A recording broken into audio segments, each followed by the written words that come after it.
Hello, welcome to another one of our live chats on Saturday. Here, this is Glaucio Pessoa. I'm here in Atlanta, Georgia, USA.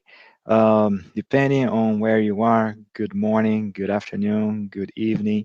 You're all welcome.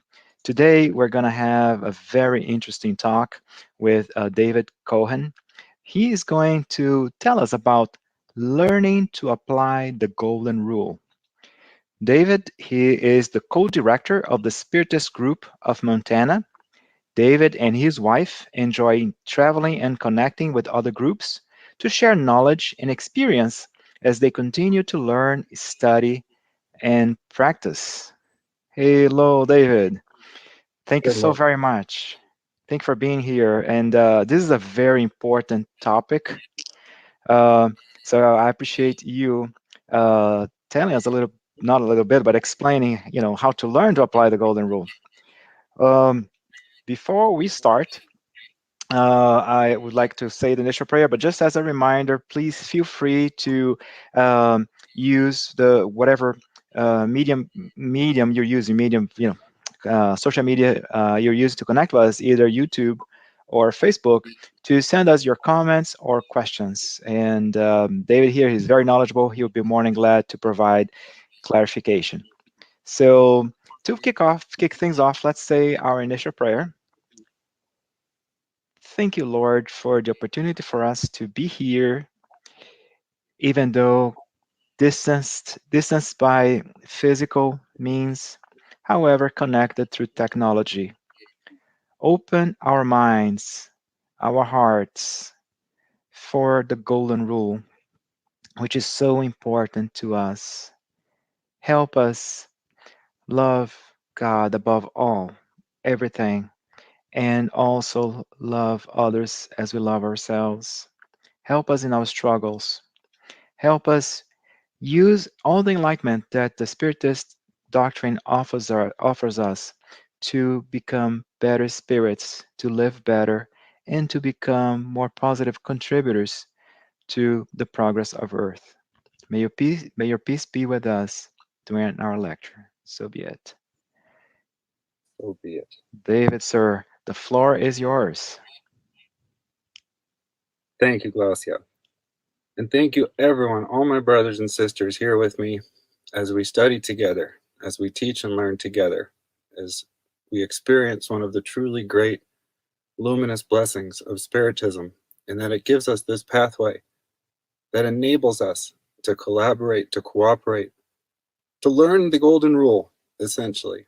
And I'll share with you that it was humbling to be invited to give a talk like this, and it was given to me to choose the task. I meditated on this for some time. I thought about what could I really offer in this field of study? What could I really offer from my experience? What do I know about? And I'm not coming to you as a doctor of the law or a scholar. I'm coming to you as a fellow student of Spiritism and one who has way more to learn than I have to teach. But still, I found a place in me where I can relate some material that's very close to my heart, and that's really helped me so much in finding my way in this pathway and in this world, and especially at this time we live in. So the golden rule came up as a topic that I thought I could somewhat easily expound upon my relationship to it and the relationship of my group studies with it for 40 to 60 minutes. And the more I studied and the more I prepared, it changed and it changed. And I became, I'm not sure what the right word is, but almost overcome by the depth of teachings that exist around this rule, around this concept. And as it changed, my thought changed to how could I possibly fit all this within 40 to 60 minutes? But I know that I will do my best, and my hope is that I will at least provide something useful for each person in attendance and for all those in attendance with us that we cannot quite see at the time, although, of course, some of us can. Without further ado, what is the golden rule? Do unto others as you would have others do unto you. It's said in different ways in different times. Treat other people the way you want other people to treat you. Sometimes it's put in with a negation. Don't do to others what you would not want them to do to you. But it's all the same. It's all the same function of reciprocity. What goes out from us comes back to us. This is cause and effect. This is physics. This is clear in so many explanations in the Spirit's book. We can study this with the universal fluid, with the intelligent principle, with our relationship literally with all things.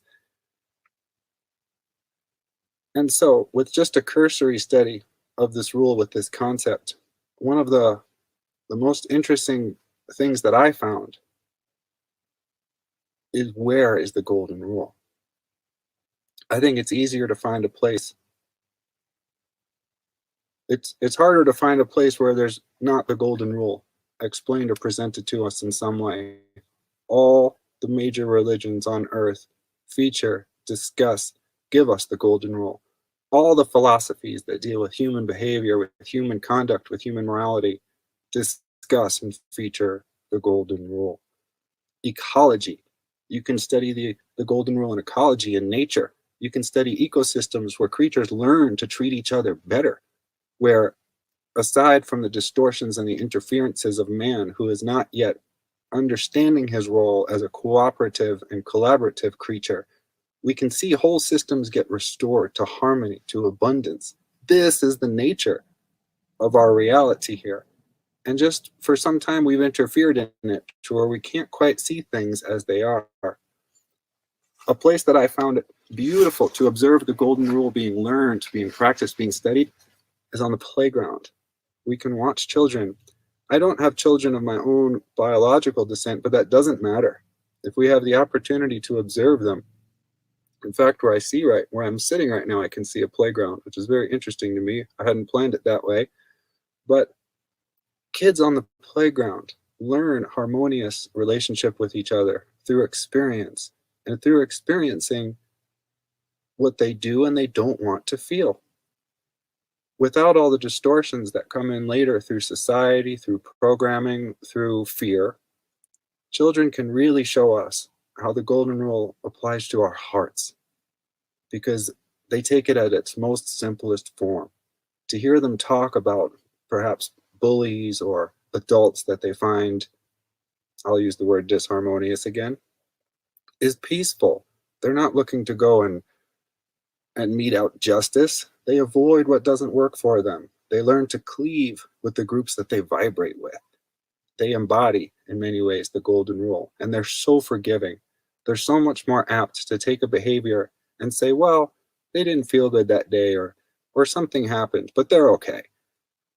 They've taught me so much about forgiveness. I owe so much to them.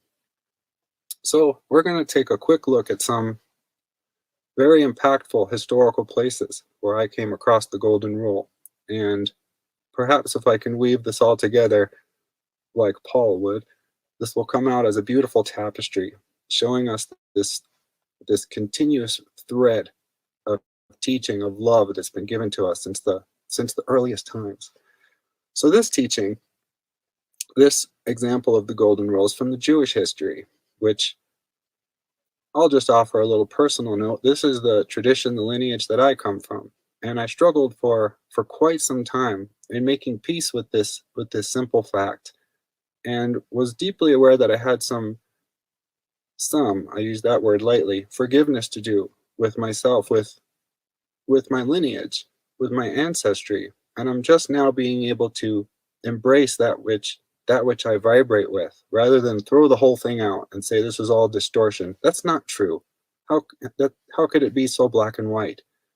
This incredible tradition, spanning longer than I could even understand right now, studied God, studied morality in many ways. But of course, there are many individuals who didn't quite know how to apply the golden rule, but they knew how to study, they knew how to pray, they knew in some ways how to worship, how to cultivate higher vibration. And so I'm saying that just in the spirit that Spiritism has provided me with of understanding, that there's validity, there's holiness, there's divinity in all the religions, which to me, and I'm sure for many of you listening, was one of the aspects of Spiritism that spoke to your heart, that lets you know that this was not a bully on the playground trying to seek dominance, but rather the least of all, rather a system that could incorporate all other systems, that could accept and forgive anything that does not come from God, and let us use it as a tool to teach us, to help us steady ourselves, our conduct, our behavior, and lead us back to the pathway that we're on. So, from deep in the Jewish tradition, there's a story of Rabbi Hillel, who's also discussed briefly in the introduction to the Gospel according to Spiritism. And in this instance, Rabbi Hillel was approached. This was part of a slightly more involved instance, but there was a Gentile who's a person who's not of the Jewish faith. And the Gentile approached the rabbi and another person and said to them, "You will win me as a convert to your religion if you can recite the Torah while dancing up and down on one leg, jumping up and down." And the first person, whose name was Shammai, pushed this person aside with a stick that he was using for some important task. The person, I believe, turned and looked to Hillel like, "What do you say about this? Is that how you're going to treat me too?" But Rabbi Hillel did this. I want to back up one sentence. This was not like a friendly so-called encounter. This Gentile wasn't coming with a deep respect and reverence for these men. This was a mocking type question. And I say that because this is going to come up again later. That with this attitude of, "Hey, you holy people, you're so great, I'll convert to your religion if you can perform this feat for me, if you can impress me and entertain me," is what I got from this interpretation. And so Hillel said this: "Don't do to another what you find despicable if it were to be done to you. All the rest of the Torah is commentary." In another translation of that story, I read the word distraction used instead of commentary. I found this very powerful, and I want to put it a little more in historical context. This is also explained in the Gospel according to Spiritism, amongst other places, that in the days of antiquity, the Jewish people, they placed this incredible reverence on the scripture, on the written word. This is all the Torah, Talmud. And it was the doctors of the law, the scribes, that would basically convey this to the people. My point is, they placed an incredible amount of importance, higher than I can put my arm here, on this written word to connect them to divinity. In their understanding, this was their only pathway. They couldn't go meditate on a mountain and get close to the Messiah, to the prophets. That doesn't exist as a possibility. They needed others. They needed those who had connection to the written work. So this rabbi saying that is huge. He was saying, essentially, love one another. That's this book. That's this whole teaching. And he won a convert that day to the faith. That's how that story goes. So we're going to fast forward to another part of connected Jewish history from another person that came through the Jewish faith. I'm speaking of Jesus. And the time when he was asked by Pharisees, what was the greatest commandment? So we're going to use what I just discussed to build on this point. He was not asked this by fellow seekers, although deep down we all know that we are all fellow seekers. These Pharisees Their spirits approached Jesus. They didn't ignore him or avoid the situation. Albeit with a mocking tone, they went and asked the master this question: what is the greatest commandment? This was a trap. In thinking and preparing about this, what occurred to me could be sort of a parallel in today's understanding, is asking an extremely wise judge or lawyer, what is the most important law? What is it? Is it not to kill? Well, there's certain people who understand not to kill. There's other things that they don't quite understand. So can we value one above another? Like, that's, in my understanding, putting it down to a very black and white way of thinking. And Jesus didn't do that. He brought it back to the divinity again. From this Jewish tradition, these people understood they worshiped one God in the way that they knew how. And in my studies and what I've come across, it's the other part of the greatest commandment. Let me refer to the greatest commandment. Love God with all your heart and your neighbor as you would yourself. And then it was said, all the law and the prophets are contained within this teaching. So we meditated, we meaning my group and many of us that studied together, quite a bit on this passage from the Gospel according to the Spiritism that puts this in the context where we can a little more easily understand. And the distillation I've come up with is this: Jesus, always knowing who he's talking to and the condition of their hearts and minds, referred to this most important concept of their path, God. God's up here. But then he also said, I left one part out, love God with all your heart and your neighbor as you would yourself, which is similar to it. He's linking these together. In my observations, in my life journey, in my involvement with different circles of Judaism, I have seen a lot of mention of God. I've seen a lot of prayer. I've seen a lot of worship. And frankly, I've seen a lot of disharmonious relationships with neighbors, especially neighbors of other faiths, but not necessarily. Even within the Jewish faith, I've personally experienced an incredible amount of quarreling. And so it's with that background that I believe he gave this teaching. Love your neighbor, not just God. There's someone right in front of you. And it's Spiritism. It's my real intention to weave this all together to where Spiritism is what brings that all together for us. Worshiping God in the way that we treat our neighbor. We're going to get back there, if this all goes according to the plan, as I speak more about how Spiritism can lead us into a deeper understanding of the Golden Rule. We're going to turn to the Spirits book. I'm going to read to you very briefly. Spirits book question number 632 asks this: as man is subject to error, may he not be mistaken in his appreciation of good and evil, and believe himself to be doing right when in reality he is doing wrong. The answer: Jesus has said, whatsoever ye would that men should do unto you, do ye even so to them. The whole moral law is contained in that injunction. Make it your golden rule, and you will never go wrong. Does that sound familiar? So, I am fairly certain that all those in attendance here, watching this, listening, know how much moral teachings are contained in the Spirits book, in all the Spiritist writings. If any of you perhaps are new to these materials, they're full of moral information. They're full of teachings.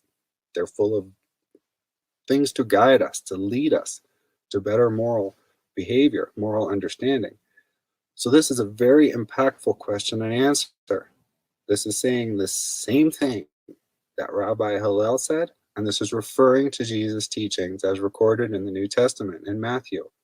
This is pulling all this together and saying the same thing. All the moral teachings you need to know are right here. There's something else from the Gospel according to Spiritism, from the introduction that my group was just studying that really jumped out for me. It speaks of the concordance, of the fact that the information received virtually at the same time in almost 1,000 groups was of the same type of teaching. It was the same information. And the fact that this teaching exists in some form in all these religions, all of them, all these philosophies, again, it's a concordance. Now, we're not going to go deep into the rabbit hole of where did all the religions come from. This is a much different conversation. But just the simple observation that here's this concept, love each other, treat each other the way you'd want to be treated, appears over and over and over and over, all around us. Again, just encouraging us. And I want to bring it a little deeper here, because it's not just a rule. The golden rule is not advice. The golden rule is not something just to remember or to write down or to put on a poster and hang it somewhere that you want to edify. The golden rule is who we are. It's a description. We do unto others as we want them to do to us. And I can already hear the echoes of confusion in myself and perhaps in some listening. Because you might ask this. Sometimes I find I don't cultivate a good energy with myself.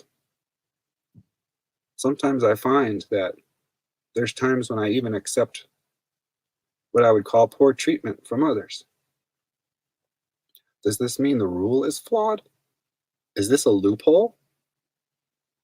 If we've come to the place in our life where we seek pain, where we're aware that we're in a pattern of suffering and seek more of it, does this nullify the rule? If we would have others treat us poorly based on that condition in our heart and ourself.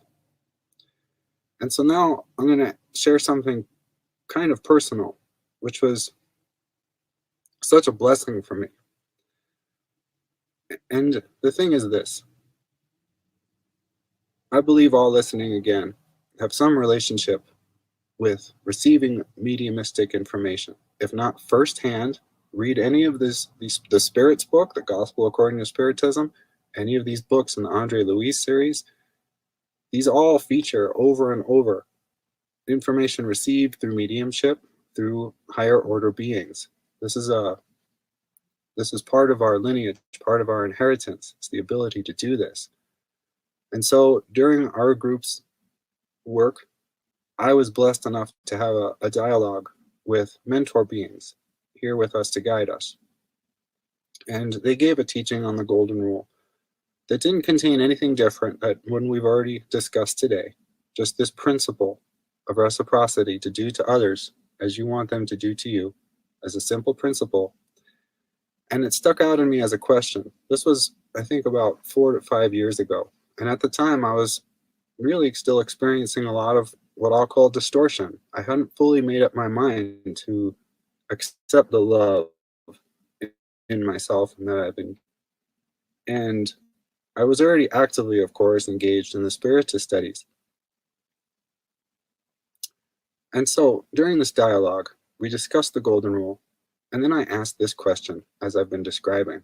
I said, what about if we're aware that we're seeking more difficulty, more pain? What if we become aware that we have a tendency to bring that into our life, sometimes in other relationships?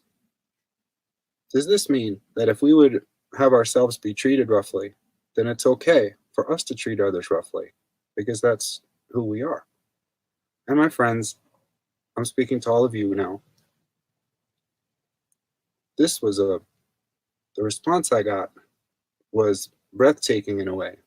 These mentor beings could barely understand what I was saying.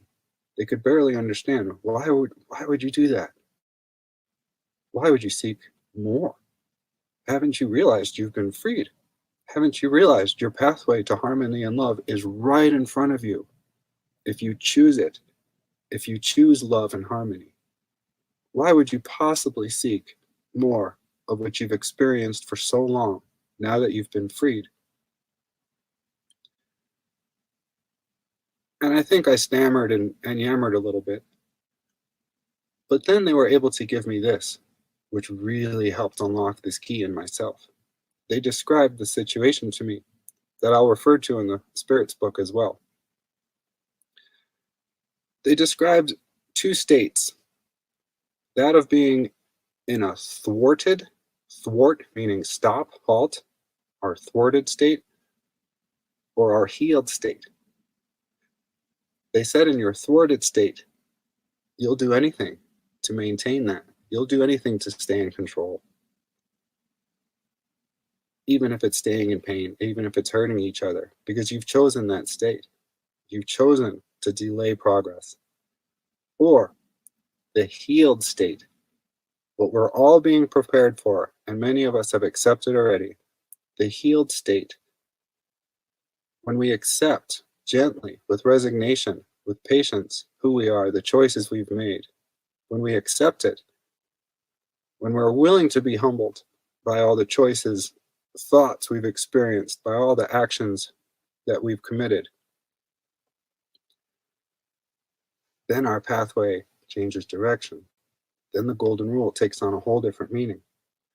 I'm going to refer back to the Spirits book. The law of progress teaches us thoroughly and in depth this concept that we are all souls moving towards God, moving towards unity, moving towards this togetherness at some point. It makes the clear statement that we do not regress. We do not go backwards. However, we can delay our progress. When I connected this teaching with that of our benefactors, it's all the same. Delay progress towards God, or an amount that we can't even understand, that it defies our imagination. But we're always gaining impressions.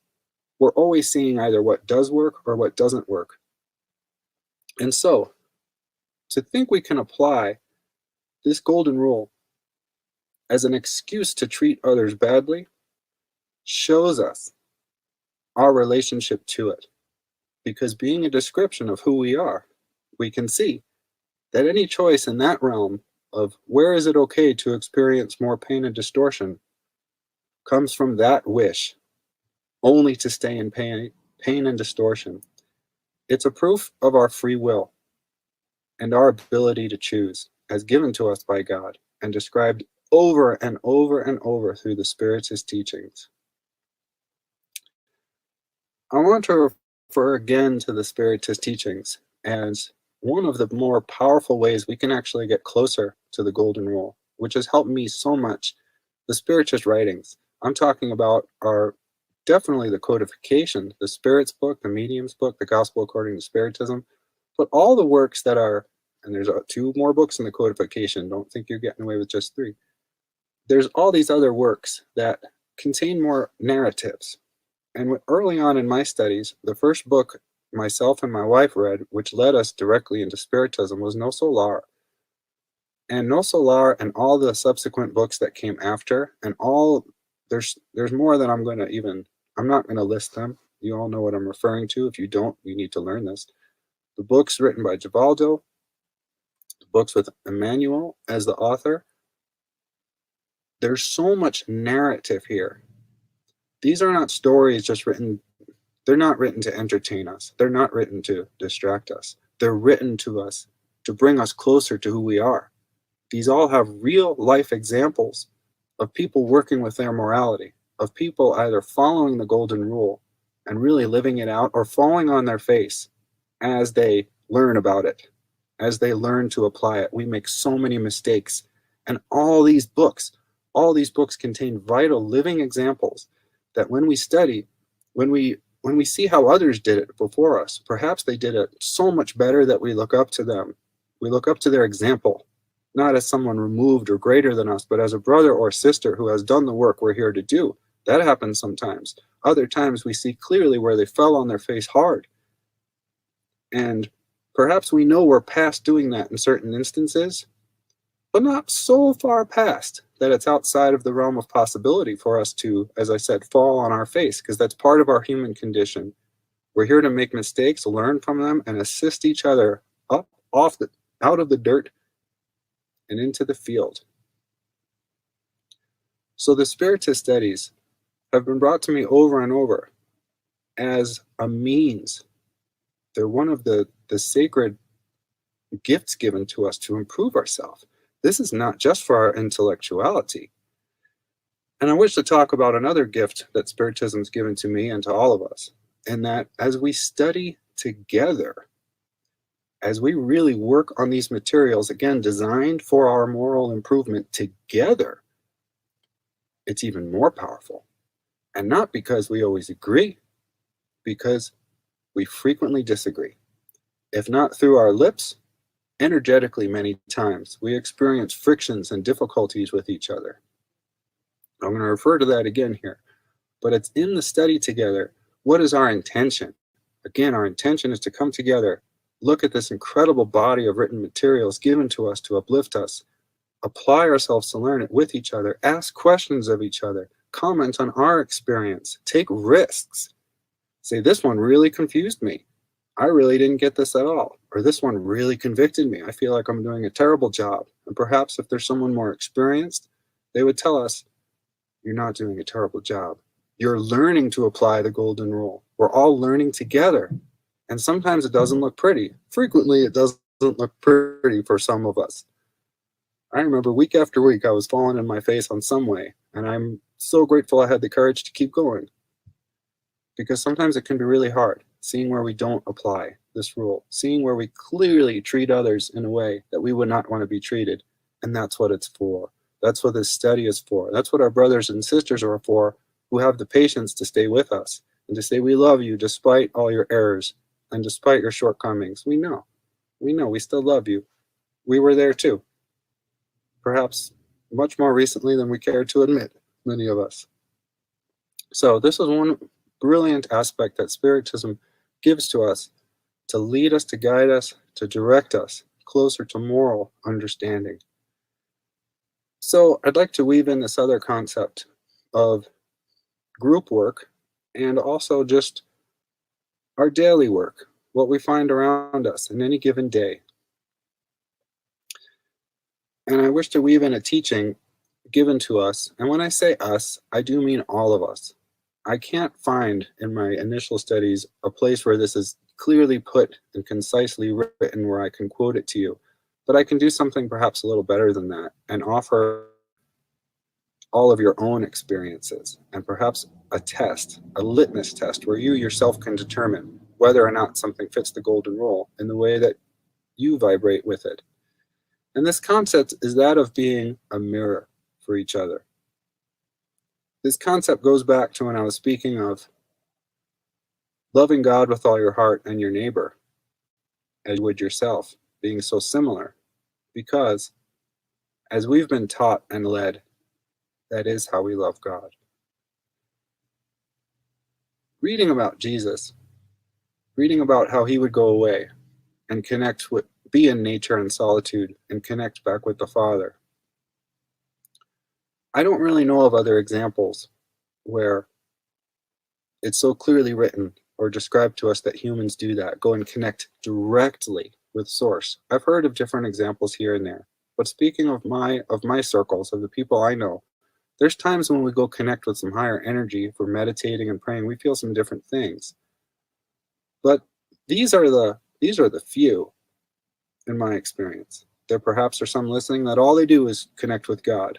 We love you, bless you, and thank you for being here with us. Seriously. But for the rest of us, we see a whole lot more of each other than God. And that's where we see God. More accurately, for many of us, for myself, that's where we see who we are being. Are the people around me that come into my field of experience all harmonious? Are they patient? Are they loving and kind with me? Do they really want to listen to what I have to say? Or are there other energies? Are there people that come into my my sphere of influence that I find caustic, that I find ignorant, that I find anything that I don't appreciate having it around me, all of those are aspects we have in ourself. We've been taught this multiple times, in multiple ways. And truth be told, I did not really fully believe this when I was first told about this years ago. Years ago, I was taught anything that you see in someone else exists in you. Anything and everything. And especially those that you find challenging, those are directly for you, David, to take, find in yourself, heal it, find the behavior, find the attitude. I'm going to offer a funny aside because it feels very appropriate right now. Early on, almost 10 years ago, in my Spiritist investigation, exploration, I read the Gospel according to Spiritism. And over, it mentions pride. It even mentions it as one of the main things Jesus worked to help us heal, to help us see. You guys think you're up here, man. You're not. You're not way up here. We're all on some kind of level together. There's none of you that are higher. The ones who are willing to actually be the least. Now I'm weaving in another teaching again. Apologies. Back to pride. I was kind of amazed reading how many examples of it were in this teaching, because I was like, I don't have that. I feel for all these people that really struggle with the pride. My friends, brothers and sisters, it took me years to be willing. At first, there was one attitude of something that I was prideful about. And then as the months went on into years, I was able to identify some big concepts about life and spirituality that I had a lot of pride and arrogance about. I was pretty sure I knew better. Pretty certain. How did I learn that, you might ask? Well, I was around what I would call some prideful individuals. And as I was willing to take the advice of the spirituality and bring into my own responsibility that which was in my experience, oh boy, was that a voyage of discovery. It continues to this day. These things that I'm surprised by. And this is kind of to conclude this humorous journey back through the gospel and what we don't think applies to us. Anything and everything that I've read in all these teachings, now I'm much more careful when I read something and say, nah, that's not for me. There's another part that says, do you want to bet? Do you want to tack that on the wall somewhere and see how long that one comes to come home to roost? Any and all of it is in us. And here's this kind of litmus test I was referring to. If you don't believe me, study it. Verify it. Find the next thing that irritates you from someone and give yourself a bit of a timeout, because if we're in reaction to each other, it's been my experience that there's too much other energies going on, and there's a lot more possibility for more harm to go on. We need to get to a therapeutic environment. We need to get to a safe place. Sometimes that's just me, myself, and I, right? We need to sit down with it and ask ourselves, what is it I'm really after here? I've noticed this behavior. I don't think this is connected to me, but to do a real study with it, use prayer. Use any tool you have to determine whether or not this is true.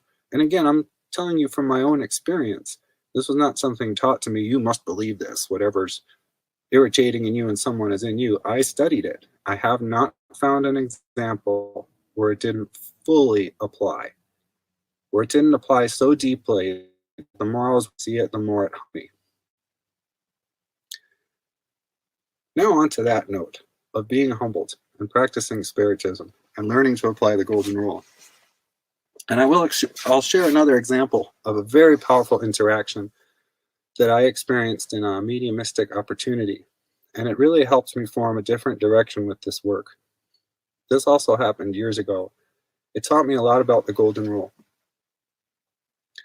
My group, early on, we received regular communications from mentors, assisting us to keep going, cleaning up perhaps some sloppiness that had been coming in around the edges. And then we started working with a close family member who clearly had very deep mediumistic tendencies and connections, but did not have a lot of experience with the study. And so we still proceeded, and we learned an awful lot from this. And early on, we were faced with what we might call a disobsession opportunity.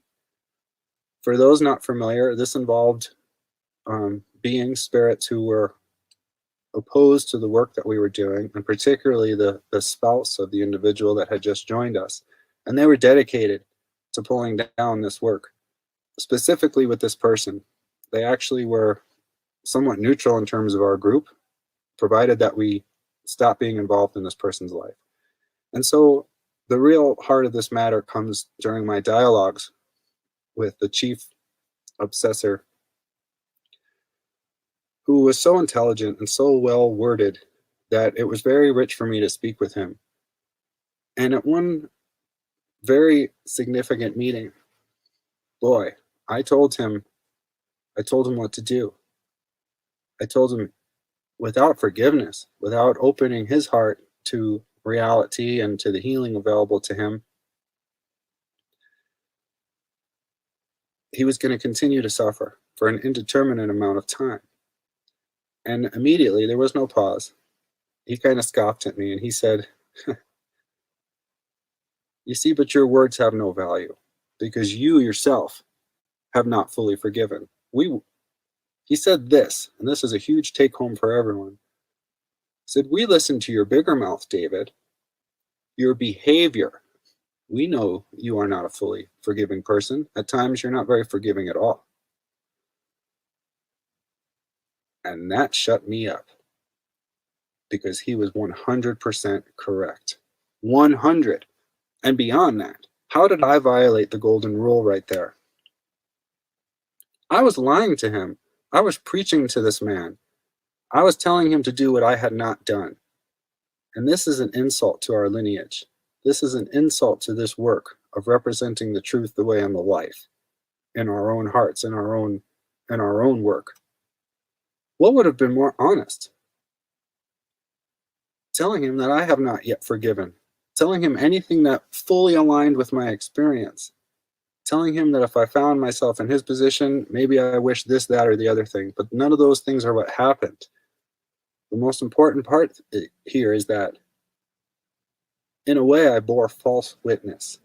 In a way, I violated another commandment and attempted to do my job a different way and failed. It was one of the best failures I've ever experienced because it fully illustrated to me that these teachings aren't to be taught. They're not to be preached. Paul taught us, preach the gospel at all times, and when necessary, use words.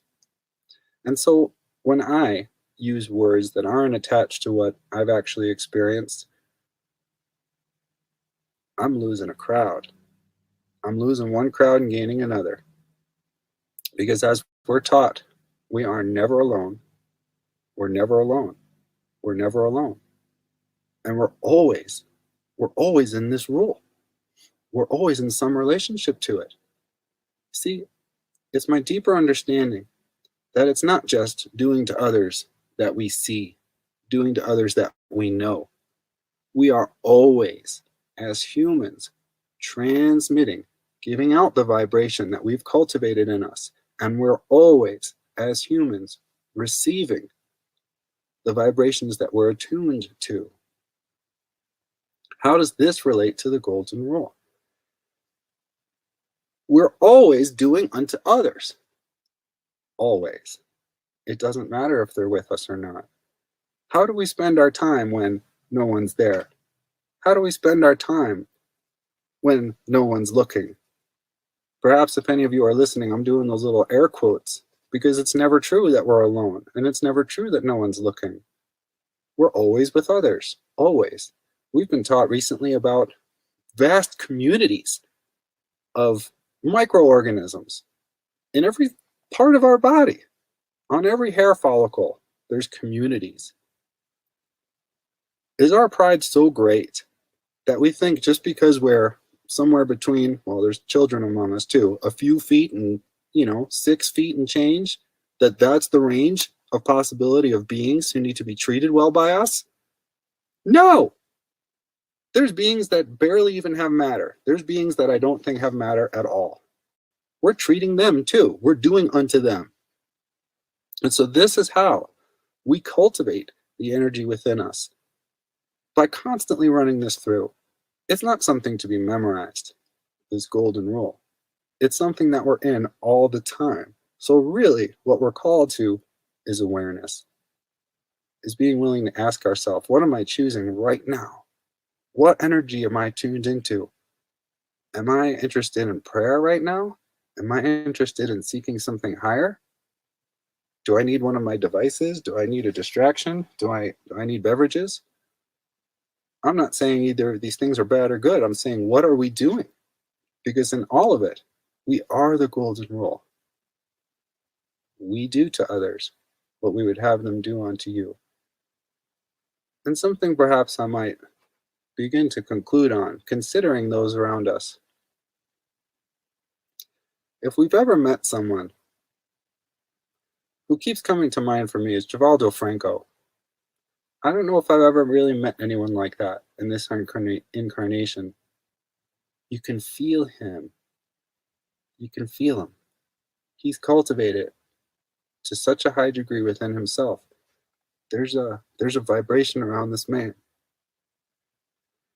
And we've all experienced this, where there's a room that we're in, there's some place where we are, and someone comes in, and they don't necessarily utter a word through their lips. Perhaps they make some noises or whatever, just body motions. But we know how they feel. If they're of a low vibration, if they're having a really hard time, we're feeling that. That's that golden rule in process. Perhaps someone comes into the room, like I described before, of a high vibration. We feel that too. And so here's the thing. We've all been both of those people. We've been the one coming into the room fully thinking, considering, cultivating the energy of all of our problems, all of what's not going well, all of what's low. We're attracting more of it. We're sending out a wave of influence in front of us as we enter. And we've also been the other person. We've also been that person who brings love into the room, who is doing to the others as we really want them to do to us. We're giving the love that we want to receive back. And each and every day, each and every hour, each and every moment, we're one of those people. And so it's been perhaps the aspect of studying and practicing spiritism I'm most grateful for, is it's helped me to be more aware of which one I'm being. It's helped me perhaps the most when I've been humiliated and I needed to look that word up because it didn't mean anything bad. It means I was made humble. It means I didn't have the awareness of the pride that I was occupying up here. And I needed the experience of practice with my brothers and sisters to be brought down to a humble place, to a place where now I can now reconnect with a reality, with the vibrations that we're here to cultivate.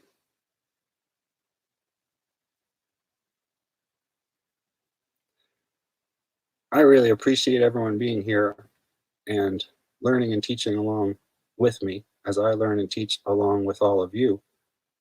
And I feel complete in this portion of the talk, and let's move into questions and answers. Awesome, David. I loved it. There were two things that I really, and that I thought was very clever in your talk. First of all, the whole concept of others being the mirror of ourselves, right? If we see something, a shortcoming in somebody else, that's because most likely it's a reflection of something that we have. And another point that you made that I thought was very thoughtful was the fact that, yeah, we are, at some point, we're always, at least in this stage, we're always going to be, at some point, either one of those two people, right? Somebody who walks into the room and brings all that positivity, all that positive energy, all that optimism, or we can walk into a room and be the downer, right? Be the one who brings all the negative energy, negative. It's part of what we are. So I thought that those two concepts were very well explained. Thank you. So what about some questions now? Okay, Yeah. let's check this out. First one, the first question here. How can we? Oh, that's an interesting one. How can we apply the golden rule when someone clearly wants to do us harm? What do you think about this? That's a really good one. And my mind immediately goes to our teacher Jesus about turning the other cheek, that there's going to be times when this happens in our life. And I'm also remembering a very strong teaching that we're not given more than we can handle. We're not given that. We're given things that we can handle and we can represent and do a good job. And so if we're approached in any given situation where someone wants to do us harm and we don't see a way to truthfully avoid the situation, perhaps it's a child throwing a fit, needing to slap us and act out. By doing that, applying the golden rule, we've applied it. Let's not make the situation any worse. Again, using the example of a child, because I believe when we're adults, we act like this way many times. We throw fits. We act in ways doing each other harm, not with deep knowledge of what we're doing. We're acting out. We're acting in a way that we will regret later. And so sometimes it'll come to us to absorb some of that. And it's my belief that, again, that won't, I'm not talking about loss of life or, a serious attack. There's the law of preservation outlined in the Spirit's book. But that we have an example to witness and to offer the attacker a way for them to heal as well.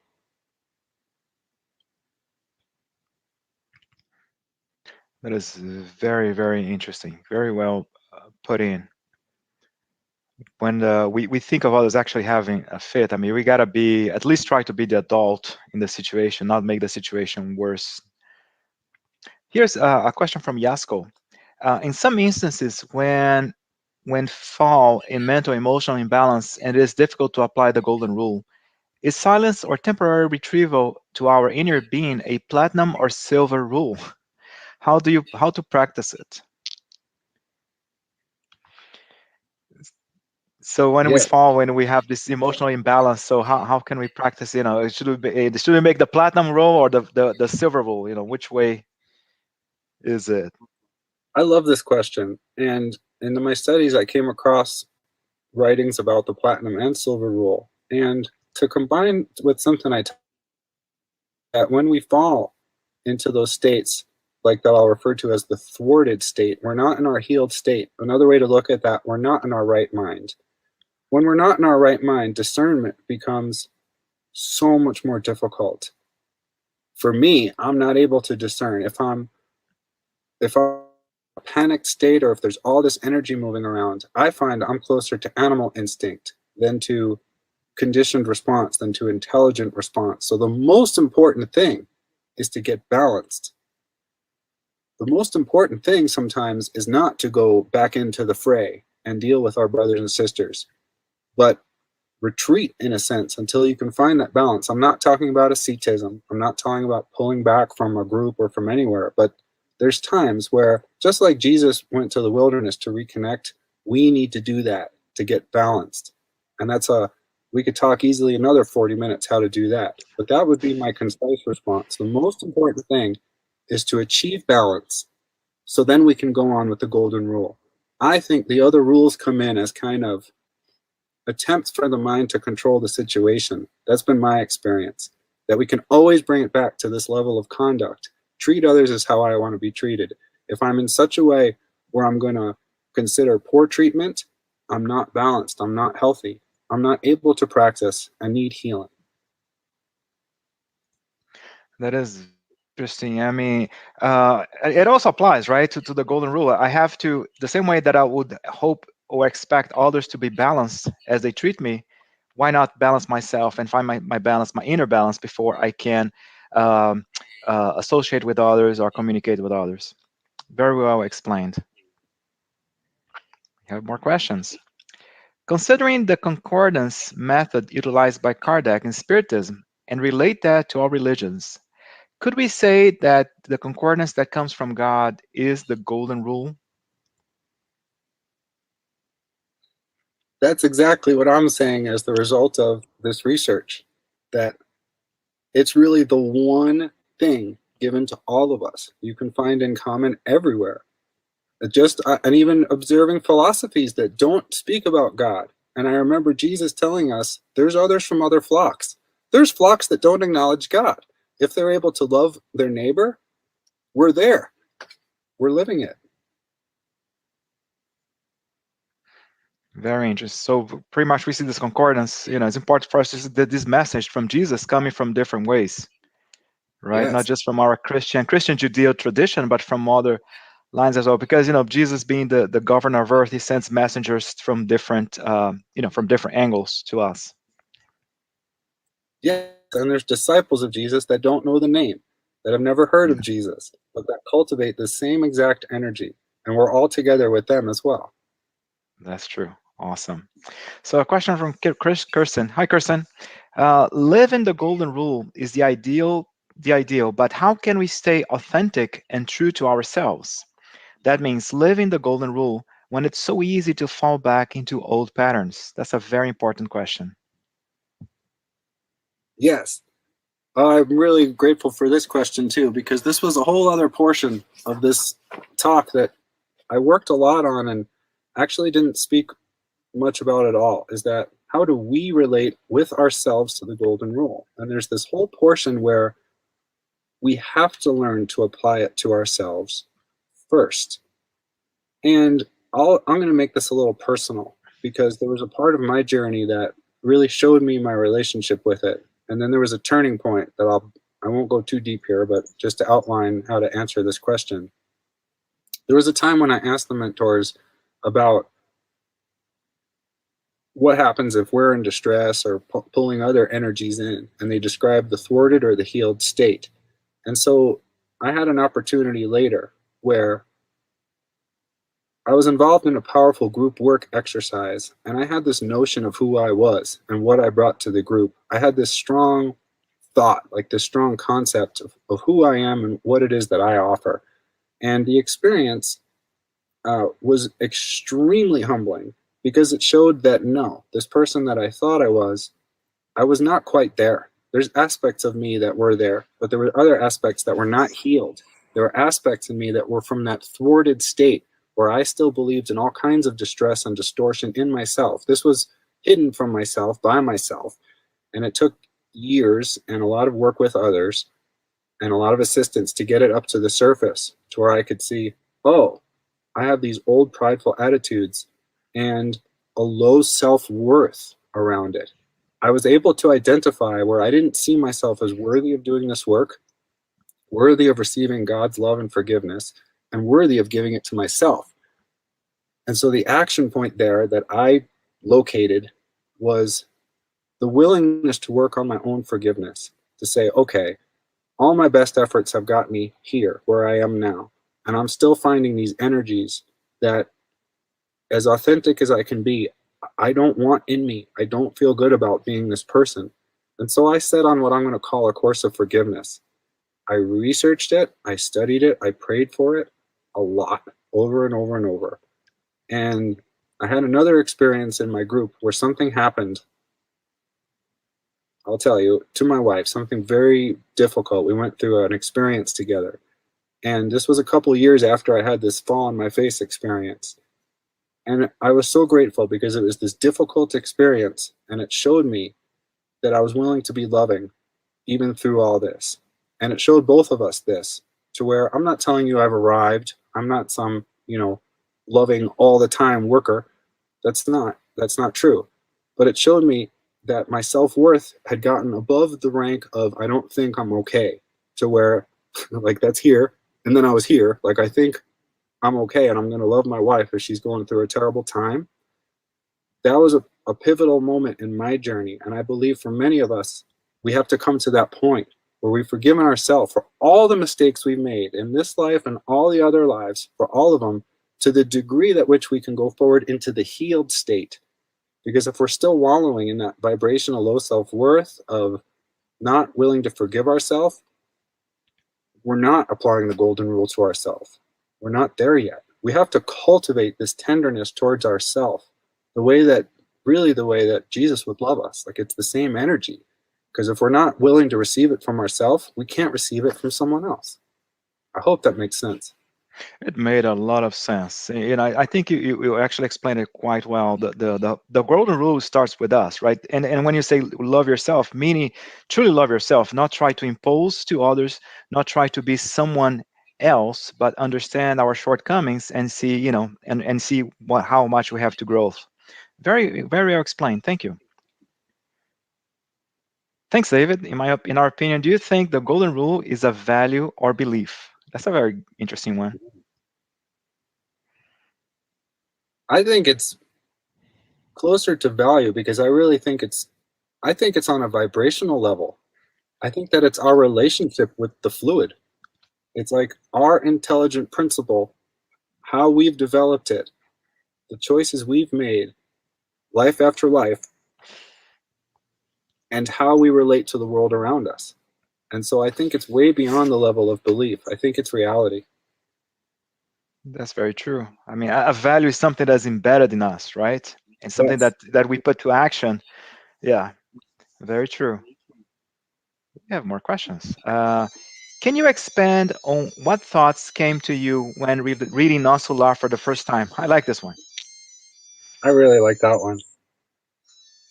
The concept of eternal responsibility. and and it was kind of shocking at times coming across this. No Solar introduced to me the concept of spiritual suicide. That even if we don't take our life all at once, that, oh, this is a perfect application of the golden rule. That living in a way where we're not willing to love ourselves day after day, where we're not forgiving ourselves. Like Andre Luis in the book, he had turned to alcohol in his incarnation, which, as I know, is a way to numb and to push my life away from me. I don't want to feel as much. And so that book really started those movements inside myself of, wait, like even if I'm willing to be a spirit doctor worker on the other side, I'm still responsible for all my choices, everything I've cultivated in myself. And so I would say the biggest thing is that notion of responsibility, that it stays with us in the afterlife and even gets more intensified, that all the lessons we haven't learned, that we haven't been willing to embody when we are embodied, await for us with even more urgency on the other side. Excellent. I mean, actually, that would have been a lecture by itself or even a workshop. Easily. So we are done with our questions. I'd like to open up for any final comments and for the final prayer. However, if you allow me, David, I'd like to make two announcements.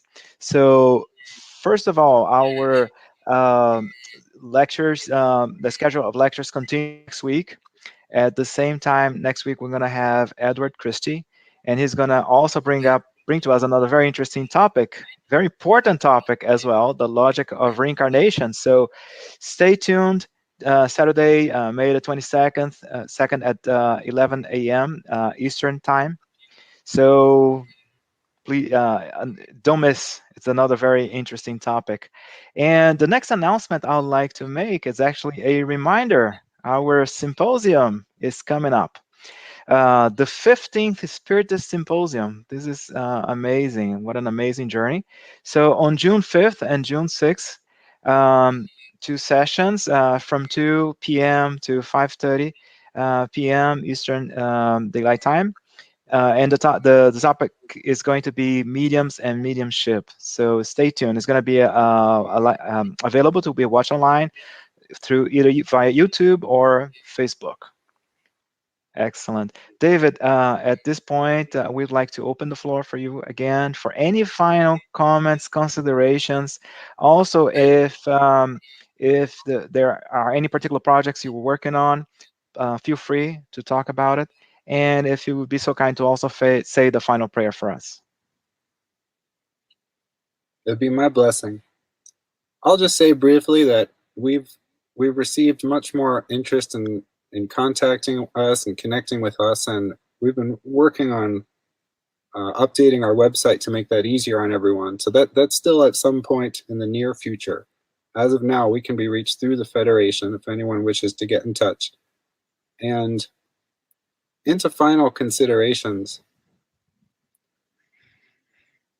it's been such a rich project working on this and understanding a little better, like my role, in that I'm not here to present as a perfected being by any stretch, but by one who's now more willing to share through the times when I fall on my face and encourage others out there who may not think that they're worthy of doing this work, who may not think that they're good enough, that they're good enough, that they're worthy, that we're not called to be perfect here in this time, in this place. We're called to be willing examples of our imperfect selves. We're called to be willing to come forward despite our imperfections and despite all the times we completely forgot to do to others what we would want them to do to us. To ask for their forgiveness, to ask for forgiveness from God, and know that we've actually received it. This whole process has taught me that this is a living example of ask and you shall receive. That the most important thing, perhaps, is to just keep going. Spiritism teaches us, by studying and participating in it, how to learn the Golden Rule. It teaches us because the whole philosophy is woven so carefully, so deftly, with these threads of love and charity coming to us from thousands of years ago, prepared and uniquely suited for each of our needs. It's such a beautiful lineage to be a part of, and one that I'm just just beginning to understand that it's in my imperfection that I can donate to it, rather than as one who has arrived at any particular destination. And so I just wish to give thanks to everyone involved in any degree, disembodied or embodied, because the other lesson that Spiritism is teaching me is it's so beautiful when we choose to work together. We receive inspiration from each other, we receive guidance from each other, we receive so much love from each other. Again, despite our imperfections, it's the most beautiful thing. And witnessing souls receive this love from us is even more beautiful, knowing that they possibly haven't been touched in a very long time. And so it's with a growing attitude of humility and respect for this incredible living body of work that I thank you all for including me in it. And I will conclude with a closing prayer. Master Jesus, we thank you for giving us this greatest commandment and giving us not only thousands of years to practice integrating it into our behavior, into our deep understanding. We thank you for all the thousands of times you've assisted us as we forget. Thousands of times you've assisted us as we turn our back. The thousands of times you've patiently, lovingly awaited for us to turn around and be willing to follow you again. Lord, we pray for the ongoing courage, the ongoing inspiration to keep following you, to keep remembering your example, and to keep learning to apply this golden rule that you've given us. So be it. Thank you, David. Thank you for your final words, for your prayer. Thank you for such an amazing lecture. And we wish everybody a great remaining of weekend, a great week, and may we apply these lessons we learned from Spiritism into our daily lives and our daily progress. Many blessings. Thank you.